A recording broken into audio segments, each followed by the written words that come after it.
Well, Conor got laid out last night. Mm-mm-mm. I tried to tell dudes, man, that dude Khabib is a beast. That Russian dude grew up wrestling I don't know, bears from the Arctic or something.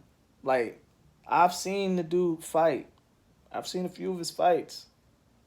A lot of them in the same way as they did last night. The same fashion. He dominates. He's relentless. He attacks. He's like a freaking Tasmanian devil. He just goes for the attack. He goes for the ground.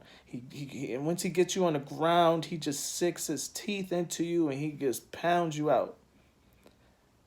McGregor, man, one thing I respect about Conor McGregor is, everybody likes to pay attention to all his antics and how he goes about things. But one thing that I think even he gets underestimated about is the fact that he's not afraid to fight anybody. That's one thing I respect about Conor McGregor. Whether the guy is a little bigger, like Nate Diaz, who is naturally bigger, whether it's, whoever it is, a submission specialist, something that's not tailored or beneficial for him to step into the octagon with, he still shows up. He still tries to perform at the best at his ability. But this wasn't the type of fight he should have been involved in after a 2 year absence. You don't come back after 2 years in a charade boxing match with Floyd to fight this guy. That's something you don't do, Conor. And a lot of the Conor McGregor fans, I'm a fan of his, but I'm not one of the diehard, blind loyalists.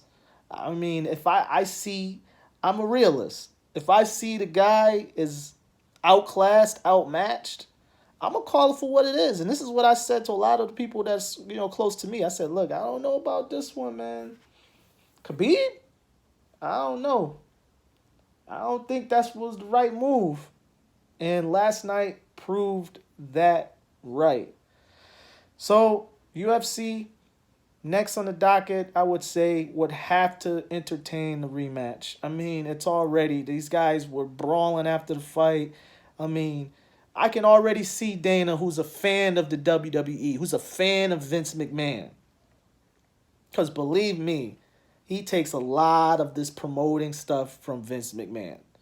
But he just incorporates it into mixed martial arts, the real world, real combat. What I expect Dana to do is build this up to be like World War II. Have a bunch of security around the ring, cops with gas masks on. Hell, if you can even have them with rifles out around the ringside, with pellet gun rifles or something like that, that would bring more attention to the fight, would really, really showcase the circus and main event atmosphere. I can see Dana White doing something like that. And you know what? It'll work. It'll work. So we'll see what happens. I don't know what Connor's going to do after this. I don't know if, there's, rumors or there's people talking about maybe Diaz McGregor 3. I don't know. I think that's a little too soon for that. Uh, Khabib, I don't know. Khabib done laid everybody out, so I don't know what's next for him either. So it's gonna be real interesting to see what Dana does. If I was Dana, or knowing how Dana operates, I think Dana's gonna do that idea I said, make a World War II type, you know, what will happen this time type of atmosphere. So we'll see what happens. Let me know what you think about last night's fight with McGregor and Khabib. Uh, did Connor bite off too much that he can chew, or is just Khabib is just a different animal? Comments in the comment box, please.